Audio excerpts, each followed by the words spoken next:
तमाम तस्वीरों के साथ आज पहुंचे हैं आरजेडी के जिला अध्यक्ष और मुखिया संघ अध्यक्ष नवादा जिले के उदय यादव जी के साथ। पहले तो मैं आपका स्वागत करूंगा। तमाम तस्वीर है कि जब क्षेत्र में हम लोग भ्रमण कर रहे हैं तो युवाओं में जोश, पहले तो सबसे प्रथम इसी का बात करेंगे। युवाओं में जोश देखने को मिलता है और किसी प्रकार की आवश्यकता होती है तो आप तक लोग पहुंचते हैं और आप त्वरित एक्शन लेते हुए वहां पहुंचते हैं। इस पे पहले क्या कहेंगे? सबसे पहले तो हम आपको धन्यवाद देते हैं और आपके चैनल को भी धन्यवाद देते हैं कि आपने कहा कि युवाओं में आपके प्रति जोश है। तो हमारे आदरणीय नेता तेजस्वी प्रसाद यादव जी, जब से उन्होंने खेल विभाग में कुछ नियम को जो है बनाया कि जो लोग मेडल लाएंगे वो लोग नौकरी पाएंगे, तब से उनके निर्देशानुसार हम लोग पूरे युवा लोगों पे, जितने भी खेल हैं, खिलाड़ी हैं, सारे लोगों पे हम लोगों ने काफ़ी मेहनत कर रहे हैं। और अभी वर्तमान समय में आप देख रहे हैं कि अभी होमगार्ड का या सिपाही का या दरोगा का हजारों संख्या में सरकार बहाली निकाल रही है। तो हर एक खेल मैदानों में हम लोग देख रहे हैं कि व्यवस्था की भारी कमी है। उस कमी के मद्देनज़र बहुत सारे युवा लोग मेरे पास आए और बोले, भैया जी हम लोगों को सब कुछ है, दौड़ते हैं धूपते हैं, लेकिन हाई जंप करने के लिए गद्दा वगैरह का व्यवस्था नहीं है, गोला वगैरह का। तो मैंने बहुत सारे जगहों पे करवाया और देखा कि लोग, जो लड़के लोग जो दौड़ने वाले हैं, वो लोग काफ़ी उत्सुकता के साथ जो है हाई जंप वगैरह ये सब कर रहे हैं। अब पूरा एनर्जी वो अपने फिजिकल में लगा रहे हैं। इसको देखते हुए कहीं ना कहीं आपके जो सहयोग है वो सबके जी जी जी जी जी जी। अब मैं तो आपके चैनल से सभी युवाओं को ये भी कहता हूँ कि जिन युवाओं को कहीं कोई कमी बेसी दिक्कत महसूस हो, आप बेहिचक हमारे यहाँ आए, हमारे मोबाइल नंबर पे आप फोन करें, हम आपके सारे संसाधन को पूरा करने का काम करेंगे। एक सबसे बड़ी बात कि पहले आप मुखिया का चुनाव लड़े और यहाँ से लोगों का प्यार सहयोग मिला, आपको मुखिया संघ के अध्यक्ष बने पूरे नवादा जिला के। जी। उसके बाद आरजेडी की मैं बात करूंगा, राष्ट्रीय जनता दल, जिसके माननीय तेजस्वी यादव अभी प्रतिपक्ष नेता है, जिसके बाद यहाँ राजवल्लभ यादव के ही परिवार में सारे लोग आरजेडी के जो भी मेंबर अध्यक्ष वगैरह थे या फिर विधायक रहे वही बनते आए। किस तरीके से तेजस्वी यादव ने आप पर भरोसा किया और यहाँ आरजेडी के जो है अध्यक्ष आपको बनाया? बिल्कुल, वो लोग बराबर निरंतर सभी चुनाव में, जिस चुनाव में उनको टिकट मिलता था उस चुनाव में वो साथ रहते थे। उनका आप इतिहास देख लीजिए, 90, 92, 94 से जो भी हो, जिस चुनाव में उनको टिकट नहीं मिला विरोध करके हरवा दिया। तो पिछले देखे होंगे, कुछ दिन पहले एमएलसी का टिकट श्रवण कुशवाहा जी को मिला था, उसमें उन्होंने विरोध किया। फिर एमपी का टिकट श्रवण कुशवाहा जी को मिला, उसमें भी उन्होंने विरोध किया। तो ये सब को देखते हुए हमारे नेता ने एक निर्णय लिया और निर्णय के अनुसार मुझे अध्यक्ष का पद दिया और मैं विगत 2 से 3 साल से अध्यक्ष हूँ। और पूरी मजबूती के साथ हम अपने अध्यक्षता कार्यकाल में पूरी तरह से हम लोगों ने जिला कमेटी, आपका प्रखंड committee, panchayat committee, booth committee का बढ़िया से निर्माण किया है और राष्ट्रीय जनता दल को पूरी मजबूत शिखा तक पहुंचाया है। आने वाला आगामी विधानसभा चुनाव में हम लोग पूरे 5 सीट पे विधानसभा चुनाव की तैयारी कर रहे हैं और समानांतर तैयारी कर रहे हैं। चुनावी चर्चाएं तो ये भी है कि इस बार हो सकता है कि आरजेडी सिर्फ आरजेडी चुनाव अपने पूरे विधानसभा में अकेले लड़े। क्या कुछ लगता है कि गठबंधन के साथ चुनाव होगा इस बार, कांग्रेस साथ रहेगी? क्या कुछ ऐसी तस्वीर? ये तो हमारे नेता आदरणीय तेजस्वी प्रसाद यादव जी वगैरह वगैरह निर्णय लेंगे। वैसे तो हमारा तैयारी 5 विधानसभा चल रहा है। हाँ, पूरी मजबूती से 5 विधानसभा में हम लोग तैयारी कर रहे हैं और शीर्ष नेतृत्व का जो निर्णय होगा उस निर्णय का हम लोग पूरी तरह से पालन करें। हालांकि हम लोग जब गांव ग्रामीण में घूम रहे हैं तो लोग कह रहे हैं कि इस बार जिन्हें कम भी जानकारियां हैं कि विधानसभा में कैसे गठबंधन के साथ चुनाव होता है, सीटें कैसे मिलती है, लेकिन कहीं ना कहीं जब गांव घूमने की कोशिश कर रहे हैं, आपके क्षेत्र भ्रमण किया हमने, तो वहाँ बहुत सारी बातें आ रही हैं कि इस बार जो है आरजेडी से टिकट लेके उदय यादव आ रहा है। इस पे कितनी सच्चाई है? देखिए, आपका जो प्रश्न है बहुत सारे पत्रकार बंधुओं ने मुझसे किया, और हम लोग तो लगातार निरंतर हिसुआ विधानसभा क्षेत्र का दौरा भी कर रहे हैं, क्योंकि मैं हिसुआ विधानसभा क्षेत्र का निवासी हूँ, और यहीं से मैं एक टर्म मेरी माँ और 2 टर्म मैं 3 टर्म यहाँ से मैं मुखिया रह चुका हूँ, और 10 साल मैं अपने प्रखंड का मुखिया संघ का जिला अध्यक्ष, और 10 साल से पूरे नवादा जिला का जिला अध्यक्ष भी हूँ। तो जाहिर सी बात है कि अपने विधानसभा जन्मभूमि रहने के कारण यहाँ से थोड़ा मोड़ा लगाव हम लोगों का ज्यादा है, जिस वजह से लोग कयास लगा रहे हैं। लेकिन मेहनत तो हम लोग कर रहे हैं, लेकिन हमारे नेता का जो निर्णय होगा, जो तेजस्वी यादव जी का निर्णय होगा, उसको हम लोग मानेंगे। जनता जो इस बार कह रही है कि क्या उदय यादव का चेहरा इस बार हिसुआ विधानसभा में देखने को मिलेगा। जब हम लोग गांव पहुंचते हैं, गांव के लोगों से बात करते हैं, वो लोग अस्वस्थ होकर ये कह रहे हैं कि इस बार जो है विधानसभा में उदय यादव का चेहरा जो है वो देखने को मिले हम लोगों को। तो समर्थकों को आप कैसे समझाएंगे? आप तो ऊपर कह रहे हैं कि आपको अगर जो पार्टी कहेगी उस पर निर्णय पर आप सम्मिलित होंगे, तो उन जनता जनार्दन को क्या जवाब देंगे जो कह रहे हैं कि हिसुआ विधानसभा में इस बार उदय यादव को चेहरा देखने को मिले? देखिए, समर्थक तो हम लोग के साथ है ये, और खासकर हमारे पंचायत के सभी जनप्रतिनिधि लोगों का सहयोग है। मुखिया हो, सरपंच हो, समिति हो, जिला पार्षद हो, वार्ड सदस्य हो, पंच हो, ये सभी मेरे भिन्न भिन्न अंग रह चुके हैं, और खास करके युवाओं का बहुत बड़ा ताकत हमको मिला। युवा तो ये भी कह रहे हैं कि वर्तमान विधायक, पूर्व में रहे 15 साल के विधायक, जो हम लोगों के लिए नहीं कह रहे, आप कुछ नहीं पद पर रहते हुए उन लोगों की समस्याओं को सुन रहे हैं, तो वे चाहते हैं कि चेहरा आए। अब इस पे उनको क्या जवाब दीजिएगा आप? अब पार्टी के नेतृत्व में आप कार्य कर रहे हैं, लेकिन उनकी मांग रहती है। हमने देखा कि बहुत सारी जगह में अपने युवाओं को गद्दे दिए, जो भी मुहैया करवाया, जो भी सामान की आवश्यकता थी। यहाँ तक उन लोगों ने विधायक से ज्यादा आपको पद देते हुए कह दिया कि यहाँ पे भवन निर्माण करा दिया जाए। हालांकि वो आपके हाथ में नहीं है, वो विभागीय कार्य है, लेकिन इतना लोग भरोसा कर रहे हैं, तो उनको भी कहीं ना कहीं आपसे उम्मीद है और जवाब वो चाहते हैं कि क्या उदय मुखिया का चेहरा इस बार हिसुआ विधानसभा में रहेगा, या फिर किस स्तर से आप काम करेंगे, कैसे समर्थकों को समझाएंगे? देखिए, समर्थक तो हमारे उत्साहित हैं हमारे चेहरे को लेकर के, लेकिन हम लोग तेजस्वी यादव जी के मजबूत सिपाही हैं,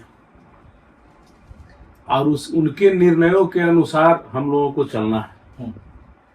यदि उनको ये लगेगा कि यहाँ हिसुआ से उदय यादव इस लायक है, तो फिर हम लोग आगे देखेंगे, और जैसा उनका निर्णय होगा उसके अनुसार हम लोग काम करेंगे। अभी आप जब वर्तमान स्थिति में आप घूमते हैं, हमें लगता है कि हर एक घरों में आप तो चले ही जाते हो, या फिर उनके यहाँ किसी प्रकार की आपदा हो, विपत्ति हो, या फिर खुशी हो, हर एक मौके पे पहुंचते हैं लोग। जनसैलाब की तरह उमड़ भी आपके पीछे रहता है, तो वो तमाम समर्थक को भी कुछ संदेश देंगे जो आपके साथ सुबह शाम दिन रात लग कर आपके कार्य हो पाते हैं, उनको क्या कुछ कहिएगा? बिल्कुल, हम उनको ये कहेंगे कि आप सभी लोग मिलकर राष्ट्रीय जनता दल को सहयोग करें, हमारे तेजस्वी यादव जी के हाथों को मजबूत करें। उन्होंने कहा है कि बस सीएम बनते ही पहले महीना से सभी माताएं बहने के खाते में 2500 रुपया हम लोग देंगे, मैया योजना के तहत माता बहन जो होते हैं। उन्होंने कहा है कि जो गैस सिलेंडर अभी 1400 में आप ले रहे हैं, वो हम 400 देंगे। उन्होंने ये भी कहा है कि जो वृद्धा पेंशन, विधवा पेंशन, विकलांग पेंशन की योजनाएं 400 रुपये महीने प्रति माह दे रही है सरकार, उसको हम 1500 रुपये महीने करेंगे। उन्होंने ये भी कहा है कि हमारे क्षेत्र में, हमारे बिहार राज्य में 70 से 75% लोग गरीब हैं, उनको हम 200 यूनिट बिजली फ्री करेंगे, रोजगारों को, नौजवानों को रोजगार देंगे। वो युवा, वो सब दिन उनके पिताजी भी, और वो भी सभी दिन गरीब गुरबा, शोषितों, वंचितों, चाहे किसी भी समुदाय के हो, सभी का आवाज उन्होंने उठाने का काम किया। हम सभी युवा को ये कहते हैं, संदेश देते हैं कि एक बार आप तेजस्वी जी के सरकार को बनाइए। तो राजनीतिक की चर्चाएं में ये भी है कि राजवल्लभ यादव की पत्नी विवाह देवी वर्तमान में आरजेडी से विधायिका भी है, लेकिन वो तस्वीरों में कहीं ना कहीं गौण हो जाती है। वो सभाएं जब होती है, तेजस्वी यादव की सभा हो, आप लोगों की जो आरजेडी की जो सभा होती है, तो कहीं ना कहीं वो तस्वीरों से छिपते नजर आ रही है, या फिर आरजेडी के समर्थक में नहीं नजर आ रहे। तो इस पे भी कुछ क्या अंदरूनी कुछ बातें भी चल रही है? देखिए, ये तो जो हो रहा है वो सभी लोग देख रहे हैं। इसके लिए हमारे नेता तेजस्वी यादव जी हैं, उनका जो दिशा निर्देश होगा। यहाँ व्हाइट हाउस के नेता हैं कौशल यादव, जो इन दिनों राजनीतिक चर्चाएं में जब से उनकी हार हुई, उसके बाद कहीं ना कहीं मीडिया से दूर हो गए, सारे चीज से दूर हो गए, लेकिन अचानक से ये भी आता है कि कहीं ना कहीं वो आरजेडी में शामिल हो गए। इस तरीके से भी कुछ बातें आती हैं। हमारे आरजेडी में तो जितने लोग जीतेंगे, जुड़ेंगे, हम तो उतना ही मजबूत होंगे। आरजेडी तो A to Z की पार्टी है ना। तो क्या आरजेडी उन्हें स्वीकार करेगी जो जदयू के पूर्व में विधायक रहे, उनकी पत्नी विधायिका रही? क्यों नहीं? हमारे शीर्ष नेता इस पे जो है विचार विमर्श करेंगे, और हम लोग तो जुड़ेंगे तो हम लोग उनका स्वागत ही करेंगे। युवाएं क्यों आपसे इतने जुड़े, क्यों चाहते? देखिए, हम शुरू से देख रहे बुजुर्ग भी आपके साथ है, उतना युवा भी आपके साथ है। ये बड़ी बात है कि हर एक जगह जहां आप जा रहे हैं, युवा खुद ब खुद आपके पास चल के आ रहे हैं। कुछ तो बजा रहा होगा, क्या कुछ आपने युवाओं को सिखा दिया कि युवाएं एकदम आपके साथ जो है समर्पित होने को तैयार हो गए? देखिए, हम 24-25 साल की उम्र में मुखिया का पहला चुनाव लड़े थे, और अब तो हम लोग का उम्र लगभग 45 साल हो गया है। तो जिस पीढ़ी को मैं अभी कद्र कर रहा हूं, जिस युवक, उस दिन को मैं याद करता हूं कि हम लोग भी कहीं कहीं जाते थे, क्रिकेट मैच का किन्हीं को उद्घाटन करने के लिए बुलाने के लिए, फुटबॉल खेलते थे, फुटबॉल उद्घाटन के लिए, किसी तरह का कोई फंक्शनेबल सिस्टम को हम लोग युवाओं से तो हमको लगता था कि बड़े लोगों के साथ हम लोग रहेंगे तो हम लोग कुछ ना कुछ सीखेंगे, और वो सम्मान काफी देते थे।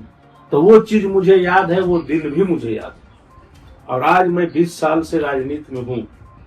पूरे 20 साल में सबसे पहला प्राथमिकता मैं युवाओं को देता हूं और वृद्ध गार्जियन लोगों को देता हूं। जहां भी हमारे युवा लोगों को कहीं किसी तरह का कोई डिमांड हो, कोई दिक्कत परेशानी हो, हम एकदम जाते हैं, और जहां जहां जाते हैं काफी सहयोग और सम्मान युवाओं ने मुझे दिया। आज तक हम उनका आभारी हैं, और हम आपके चैनल से ये भी कहते हैं कि और अधिक से अधिक संख्या में किसी तरह कोई परेशानी समस्या हो, आप मुझे जरूर बुलाएं, हम लोग आपके सुख दुख में हमेशा साथ। मुख्यमंत्री को कैसे, जो वर्तमान स्थिति में मुख्यमंत्री के, आप लोगों ने यहाँ पे प्रदर्शन भी किया कि राष्ट्रगान का अपमान किया, बीच में एक भी देखे कि महिला को पकड़ के वो सीधा कर रहे, जहाँ अमित शाह भी थे। और इस स्थिति में तेजस्वी यादव ने यह भी कह दिया कि उनकी मानसिक स्थिति जो है वो ठीक नहीं। देखिए, तो इसको कैसे देखते हैं? आप जान रहे होंगे मुख्यमंत्री जी का सेहत धीरे धीरे पूरा डाउन हो चुका है। अब पूरी तरह से वो बुजुर्ग अवस्था में चले गए। जैसा उनकी कुर्सी की जो बात है कि कुर्सी से वो हट नहीं रहे, हटना नुकसान है, इस पे क्या कुछ कहेंगे? ये बिहार के पहले ऐसे मुख्यमंत्री हैं जिन्होंने कई बार शपथ ग्रहण लिया। आपने देखा होगा राजनीतिक में बहुत सारे मुख्यमंत्री आए, बहुत सारे नेतागण आए, लेकिन हमारे बिहार के जो मुख्यमंत्री हैं उन्होंने जितने बार शपथ ग्रहण लिया, तो कहीं ना कहीं चीज लगता है कि कुर्सी को वो छोड़ना नहीं चाहते। इतना तो हम जरूर कहेंगे कि जो हमारे बिहार के मुख्यमंत्री हैं वो बड़ा किस्मत वाले, अब बहुत बड़ा खिलाड़ी भी है। वो तो यहो कह देते हैं कि हम मिट्टी में भी मिल जाएंगे लेकिन फलाने के साथ नहीं रहेंगे। तो उनका कथनी करनी है ना, कहीं कुछ ये नहीं दर्शाता है कि उनमें कुछ सिलेबस बच गया है। क्या मानसिक संतुलन है बिगड़ा? बिल्कुल नहीं, बिल्कुल सब कुछ बिगड़ गया, कुछ भी नहीं है। अभी तो ऐसा हम लोग देख रहे महिलाओं हैं पर टिप्पणी कर दे रहे हैं। वो राबड़ी कि- देवी जी को जिस तरह से बताइए, सदन में कहा उन्होंने। राबड़ी देवी बिहार की पहला मुख्यमंत्री महिला है, राजमाता है, और उनके साथ वो अभद्र टिप्पणियां करते हैं। आपका ये विधानसभा में जो महिलाएं के प्रति उन्होंने तेजस्वी यादव को कह देते तुम चुप कर, बच्चे तेजस्वी हो। यादव कहते हैं बच्चे हो। अरे तेजस्वी यादव 2 बार इनको मुख्यमंत्री बना दिए जब जब भाजपा ठकेला है। और तेजस्वी यादव बच्चे हैं, तेजस्वी यादव बिहार के भविष्य हैं, बिहार के संपत्ति हैं। हम तो कहते हैं ये वही तेजस्वी है जिन्होंने 17 महीने में 5 लाख नौकरी दिया है, 3.5 लाख नौकरी निर्माण प्रक्रियाधीन है। उसके भी श्रेय कहते हैं कि मुख्यमंत्री की हमारे रीजन हमारे कार्यकाल की है। अच्छा, तो पहले क्यों नहीं दे रहे थे? आपको स्मरण होगा बिट्टू बाबू कि जब स्वास्थ्य मंत्री तेजस्वी जी बने थे तो कहीं कहीं रात रात में उन्होंने जाकर के हॉस्पिटल का निरीक्षण किया था, और नवादा में स्वास्थ्य विभाग का भी स्थिति सुधार। सुधार। लेकिन अभी उनके हटने के बाद क्या कोई स्वास्थ्य मंत्री आज तक किसी हॉस्पिटल का निरीक्षण किए हैं क्या? अभी नवादा का हॉस्पिटल जाके देखिए, नरक बना हुआ है। हाँ? आप बताइए, एक भी विकास आप कहीं देख लो। शिक्षा के क्षेत्र में जाइए, जो मास्टर नहीं गाँव का बाल बच्चा स्कूल में पढ़ता है, सब सरकारी स्कूल में कोई नहीं है। वो सरकारी अच्छे स्कूल मंत्री में विधायक के नेता जो भी हैं उनके बच्चे बाहर पढ़ते हैं, अच्छे से समझिए शिक्षा का क्या स्थिति है। क्यों नहीं पढ़ते हैं? अगर शिक्षा की बेहतर व्यवस्था होती तो। बिल्कुल नहीं व्यवस्था है। अच्छा, शराबबंदी को कैसे देखते हैं? शराबबंदी कहीं आप देखिएगा कि सरकारी आवास के शराब की बोतलें मिलती, यहाँ तक कि पटना के अच्छे अच्छे जगह में दिखाया गया, मैं नाम नहीं लेना चाहता, लेकिन वहां भी शराब की बोतलें मिली। सदर में आपकी हिस्सा की वर्तमान विधायिका है नीतू सिंह, उन्होंने कह दिया कि आप 1300 रुपया दीजिए। ये सदन में कह रही है बात कि आप 1300 रुपया दीजिए, होम डिलीवरी से शराब आपके घर पहुंच जाए। तो कहीं कहीं ये लगता है कि बिहार में किसी चीज की तस्करी नहीं होती, नहीं, लेकिन एक नया एक धंधा बन गया ये। इस पे कुछ क्या? देखिए, हम लोग गांव देहात से आते हैं। शराबबंदी में सिर्फ मरे तो मरे 4th क्लास के लोग, जो गरीब गुरबा है, दिहाड़ी करने वाला है, किसान है, मजदूर है। बड़े बड़े बाबू, बड़े बड़े नेता, बड़े बड़े अफसर, बड़े बड़े बिजनेसमैन से लेकर के जमीन पर रहने वाले लोग सभी शराब पी रहे हैं। लेकिन वो क्या कर रहे हैं कि घर में शराब मंगा करके पी के चुपचाप पैक हो जाते हैं। अब गरीब गुरबा आदमी क्या किया, शराब पी करके तनी मनी उन्हें टहल लिया, उसको बाथरूम भी जाना है तो घर में यदि शौचालय नहीं तो नदी किनारे चल गया, रास्ते में पुलिस मिल गई, उठा लिया, उसको जेल चलेगा। उसमें भी पैसे ले लिए, बहुत सारा उसमें भी वीडियो सब वायरल सिस्टम है, हुआ। बहुत सारा वीडियो वायरल है। तो 1% भी शराब बंदी नहीं। हाँ, ये हुआ है कि जो शराब आप दिखा कर पीते थे वही शराब को आप छुपा कर पी रहे हैं। हम एक बात, तो इसमें बड़ी सवाल है ये, और बड़ी बातें हैं कि क्या खान पान पर रोक लगाना, चीनी खाने से शुगर की बीमारी, तो क्या आने वाले भविष्य में नीतीश कुमार चीनी को भी बैन कर देंगे कि आप चीनी खाइएगा तो आपको शुगर हो जाएगा, शराब पीजिएगा तो आपकी परिवार खत्म हो जा रही है। तो क्या अब लोग जो इतने अज्ञानी हैं कि उन्हें नहीं पता कि क्या खाने से मुझे क्या तकलीफ है, तो क्या खान पान पर रोक लगाना सही था? गांजा पर भी रोक लगा देंगे गांजा तो बिक रहा है नीतीश कुमार। तो नीतीश कुमार के एक ओकेजन में मैं ये भी गाना वायरल सुना हूँ कि नीतीश चाचा पर ही ये बात कह दी गई कि नीतीश चाचा ही गांजा पीते, तो गांजा पर गांजा रोक लगा देते हैं। कितनी सत्यता है? चीनी पर तो रोक लगाइए दिए। यहाँ देखिए चीनी का फैक्ट्री लग भगा के दिए। वहाँ एक वो है चीनी का फैक्ट्री जो बार्सलीगंज में था, जिसमें कितने मजदूर काम करते थे, लोकल थे, किसान वहाँ हजारों एकड़ में ईख लगाते थे, और ईख लगाते थे, उनको विश्वास था कि जैसी तैयार होगा गाड़ी पर लोड करेंगे, जाएंगे, पैसा देगा, बाल बच्चा पढ़ेगा। ऐसा नहीं महसूस होता है कि ये अंग्रेजी हुकूमत चलाया जा रहा? जिस तरीके से अंग्रेज जब आए थे तो सब चीज पर रोक लगाना शुरू किया और गुलामी के जंजीर में जकड़ गया भारत। तो कहीं ऐसा नहीं लगता है कि बिहार में हर एक आदमी के खान पान से लेकर हर एक चीज पर पाबंदी लगाई जा रही है? पूरे अंग्रेजी हुकूमत है बिट्टू बाबू। यहाँ दिल्ली में बैठे हुए जो हुकूमत है ना, उनका कहना है कि मेरा पराधीनता स्वीकार करो, तुम सही हो। अगर स्वीकार नहीं किया तो तुम्हारे ईडी सीडी लन ये भी बड़ी समस्या है। चलते रहे। आप अगर जो भी सरकार के खिलाफ जाते हैं उनके छापेमारी हो जाती है। तो ये अंग्रेजी हुकूमत में है, अंग्रेजी हुकूमत क्या में क्या? सच्चाई है इसमें? एकदम सही आप बोल रहे हैं। और जो 70% उनके यहाँ छापेमारी नहीं होती। अरे वो तो गंगा है ना, स्नान कीजिए जाके पूरा रिफाइन हो जाइएगा, कहीं कुछ नहीं। फिर अभी लालू जी जाकर के झुक जाए उन लोगों के समझ, तो कोई ईडी सीडी कोई रेलवे तेलवे दुनियादारी कोई मामला नहीं उठेगा। क्यों नहीं भाजपा में शामिल हो जाती है आरजेडी? कैसे हो जाएगी? आरजेडी गरीब गुरबा वंचितों शोषितों की पार्टी है, और भाजपा जो है महंगाई बढ़ाने वाला पार्टी है। आप देख लीजिए, आजादी के बाद से तेल पेट्रोल का दाम कितने थे, रसोई गैस का दाम कितना था, और ये 11 साल में कितना बढ़ा है। तो सिर्फ कारपोरेट घराने को मजबूत करती है। सारे पार्टियों को तो तोड़ दिया। तो डर से नहीं टूटा जी, सब डर से टूटा है। नीतीश जी भी जो गठबंधन तोड़ करके भागे हैं, वो डर से भागे हैं। अगर नहीं भागते तो वो जेल में रहते। जब यहाँ बातें थी, एक पूर्व में भी आप वीडियो भी बनाते, जब अपना ताकत दिखाना था, बहुमत दिखाना था सदन में, तो विधायकों को जो है डायरेक्टली हाईजेक कर लिया। जबरदस्ती। यहाँ भी तो एक विधायक है जो किए थे आकर के एसपी साहब। बोले कितनी सच्चाई थी? 4 बजे सुबह एसपी साहब जा करके विधायक जी को गेस्ट हाउस में बिना मुकदमा बिना मुकदमा के कर रहे। अब लोग भी उन्हें थाने में नहीं रखा गया, वन विभाग के गेस्ट हाउस में। हाँ, क्या लगता है ये सच्चाई? क्या सच्चाई रहेगा? वही है, जो मर्जी होगा वही होगा, कानून नियम को कुछ आप शामिल हो जाने को उठा लिए जाओ। बस क्लियर क्लियर सच्चाई तो यही थी।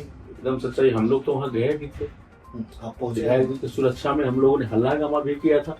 तो उस समय का तत्कालीन एसपी साहब ने कहा कि हम विधायक जी को चाय पिलाने जिस तरीके से अनंत सिंह शामिल थे, उसके बाद वहां जाके स्वीकार दिए थे। एसपी यादव सदन में कह रहे हैं कि आपकी मजबूरियां मैं समझ रहा हूँ। क्या मजबूरियां थी? बस डर मजबूरियां था। डर रहे वो लोग कि हम अगर इधर से इधर जाएंगे तो भीमा भारती की क्या सच्चाई थी? वो सब सच्चाई था, बस डर। आप उसके पास से हटिएगा, अपर छापा पचा लो, और नहीं हटिएगा तो ठीक ठाक आप मजबूत क्या लगता है कि बड़े पैमाने में जो कार्य होता है, बड़े लोग, बड़े तेजस्वी यादव है, उन पे छापे होते थे, क्या छोटे भी अगर है नेता तो उन पे भी कार्रवाई लोकल स्तर के भी करते हैं? क्योंकि पार्टी दबाव बनाया जाता है। एकदम दबाव बनाया जाता है। तो चुनाव आइए रहा है, चुनाव तो आइए रहा है ना, धीरे धीरे सब पर दबाव आएगा। पार्टी बदलो। हाँ, धीरे सब पे दबाव आएगा। पार्टी बदलो, नहीं तो फिर केस पदारे में झूठो मूठो फंसो और का मुकदमे हो जाते हैं। क्या लगता है कि प्रशासन सरकार चला रही है या सरकार प्रशासन को चला रही है? बस सरकार प्रशासन को चला रही है, प्रशासन को सरकार नहीं चला रही है। शासन को जो आदेश ऊपर से मिलता है वो काम करो। संविधान नियम कानून दुनियादारी से कोई मतलब नहीं। शराबबंदी में हाईकोर्ट टिप्पणी कर दी, करेगा नहीं। अब तो हाल देखे होंगे कि सुनील सिंह जी का भी सदस्यता समाप्त कर दिया था एमएलसी वाला, सुप्रीम कोर्ट के बहाल हुए ना। क्या कारण? क्या कारण रहेगा? जबरदस्ती कारण है और क्या। राहुल गांधी जी का भी सदस्यता समाप्त कर दिया था, सुप्रीम कोर्ट गए हुए ना। क्या चाहती है सर, जिसके विपक्ष आप कह रहे हैं, तो वो क्या चाहते हैं कि पूरे साम्राज्य जो है सिर्फ और सिर्फ उन्हीं का स्थापित, उन्हीं का, विपक्ष रहे ही नहीं रहे। लेकिन विपक्ष अब इतना मजबूत हो गया ना कि सरकार तो खाली चंद्रबाबू नायडू और नीतीश जी चलाएगा। कि दोनों जहाँ हटेंगे ना कहानी गोल हो जाएगा। अब किसी भाजपा वाला को कहने का हिम्मत है कि हम मुख्यमंत्री बना लेंगे बिहार में? कोई कहता है? पहले तो बहुत लोग बोलते नीतीश कुमार जी का क्या है, जो पलट जाते हैं बार बार, 1 से 2 बार मिट्टी में मिल जाएंगे, लेकिन पार्टी में पलटू चाचा उनका नाम काहे रखा है? ये भी मानसिक संतुलन गड़बड़ाने से हुआ है क्या? पूरे गड़बड़ा रहता है उनका मानसिक संतुलन। तो महिला लोगों कुछ दिन पहले कह रहे थे कि महिलाएं ऐसा कपड़ा पहनती थी जी। है तो क्या पहले महिलाएं कपड़ा नहीं पहनती थी? अब तो वही तो कहना चाह रहे। यही तो राबड़ी देवी जी ने उठाया था सवाल ना कि 15 साल पहले जिनको तू तलाके से उन्होंने बात की, जो कि बिहार की पहली महिला मुख्यमंत्री रही, और इस तरीके से बात करना। अरे नीतीश जी सब दिन बैसाखी के मुख्यमंत्री रहे, समझे ना। और भाजपा अपना ऊपर में काम चलाने के लिए नीचे में इस बार आप लोग कैसे चुनाव विधानसभा में कैसी तैयारियां? हम लोगों की मजबूत तैयारियां विधानसभा में, सारा का सारा सीट नवादा में हम लोग जीतेंगे और तेजस्वी जी को मुख्यमंत्री बनाएंगे। इस बार हाँ, हर हालत में जनता चाह रही है, कहीं भी हम लोग जा रहे हैं माए बहन लोग बहुत मुस्कुराती है उनके नाम पे। चलो भाई, अगर वो जीतते हैं तो हमको 2500 रुपया हम लोगों को मिलेगा। ये तमाम तस्वीरें थी और हमारे साथ मौजूद थे नवादा के आरजेडी के जिलाध्यक्ष उदय यादव, और क्या कुछ टिप्पणियां थी मुख्यमंत्री को लेके, शराबबंदी को लेके, और मैंने बताया। और इनकी भी विधानसभा में लोगों की जैसी मंशा है कि इस बार जो है इस बार विधानसभा से उदय यादव रहे, और इन्होंने बताया भी कि जो पार्टी का दिशा निर्देश होगा उस पर कार्य किया जाएगा। लेकिन सबसे बड़ी सवाल है कि क्या शराबबंदी की बातें जो इन्होंने कहा, और सरकार जो शराबबंदी को लेकर कह रही है, खान पान पर जो रोक लगा दी है, उस पर जनता क्या कुछ कहेंगे, उसको भी जनता के बीच में लेकर चलेंगे। तब तक के लिए नमस्कार।